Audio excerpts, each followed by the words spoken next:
Hi, I'm Marty Nemko. Recently, I bought socks on eBay, and the seller had a 99% positive rating, but there were no ratings or reviews for the socks themselves. I'm guessing that the seller is one of the many small business owners who search out small lots of whatever and sell them. The seller's rating, plus the product picture and the description of what the sock was made of, part merino wool and parts soft synthetics, at a fair price, made me buy a 3-pack.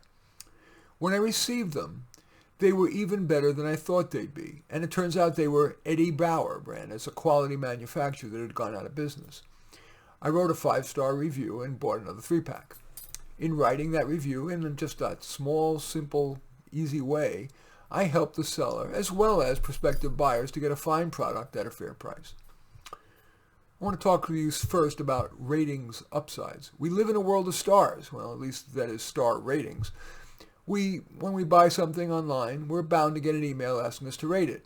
And when we're shopping, we look at the reviews. If only whether it mainly got 5 stars. That's a fast way to get a useful data point. User reviews are a fine alternative to expert reviews. After all, expert palates are often discordant with our own.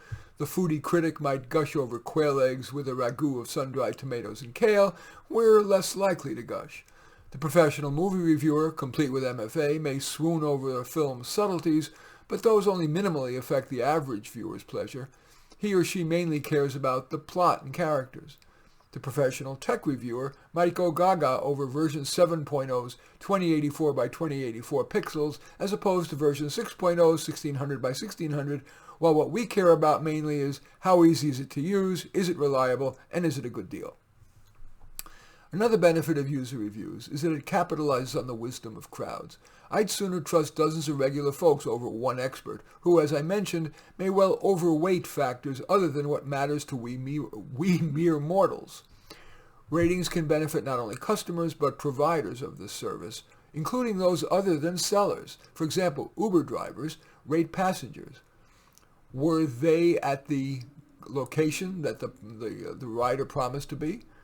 Were they obnoxious? Drivers get to see the rider's rating before deciding whether to accept that ride. Now I want to turn to using reviews and a couple of things to be aware of. Too few reviews. The more reviews, the more you can trust that phony reviews didn't overly distort the average. For example, 1-star restaurant reviews written by competitors, or a hit piece review of a book by someone with a different ideology. And then there's the issue of averages. Last I checked, you weren't average. A factor may be more or less important to you than to the average reviewer. For example, let's say you love movies that are psychologically rich, even if that slows the plot's pace. The average reviewer might like a faster-paced film, so the average rating could be lower than you'd end up giving it. So, consider reading a few reviews before buying. Some sites, like Amazon, make that easier, and it's relatively easy to find useful reviews. Rather than listing the most recent review first, Amazon uses an algorithm that would seem to include how many readers found that review useful, as well as the reviewer's previous reviews. Now a few words about giving reviews. When we buy something online, we'll likely get an email asking for a review. Well, your time is valuable and the vendor isn't paying you. So it may only be worth the time if it's an item on which you think you have a particularly useful opinion. Your obligation is to the potential buyer, not to the seller. But if you choose to write a review, take a moment to put yourself in the potential buyer's shoes. What could you say that would help potential buyers to make a wise decision? For example, if reviewing a counselor, go beyond saying how good he or she is. Briefly state what made the person effective and not. If you feel it's valid, you might even opine on the sort of client you think that practitioner would work best with, or at least well with. Most rating forms ask you to give the number of stars first and then write a comment. Well, I recommend doing the opposite.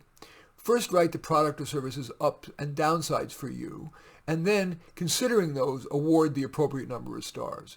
If you give the stars first, there's a tendency to try to justify the star rating rather than letting the specifics sufficiently inform your decision.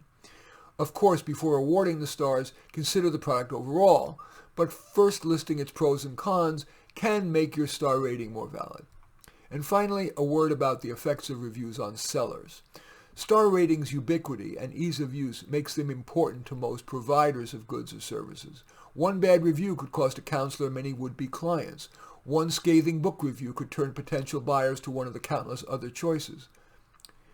Now, of course, this fact has a positive effect. Providers are more likely to take extra care to ensure quality than if public reviews weren't so available. But on the other hand, it could cause undue caution. Let's say a psychotherapist believes that he or she should confront a client, but doing that risks alienating the client and a dunning Yelp review. That could tempt the practitioner to be less forthcoming than he or she thinks wise. The takeaway? The explosion in user reviews is a net positive, enabling us to make decisions informed by a large number of users whose sensibilities, on average, are more like the prospective buyer than a single expert's opinion. But knowing how to make the most of ratings and reviews, as with all tools, should help you to build a better life. In any event, I do thank you for watching. I'm Marty Nemko. I welcome your thumbs up and accept your thumbs down. I always look forward to your comments and especially like it if you hit the share button below. Share on your social media so that my efforts can have broader impact. And I am flattered if you choose to subscribe to my channel. In any event, I do thank you for watching. I am Marty Nemko.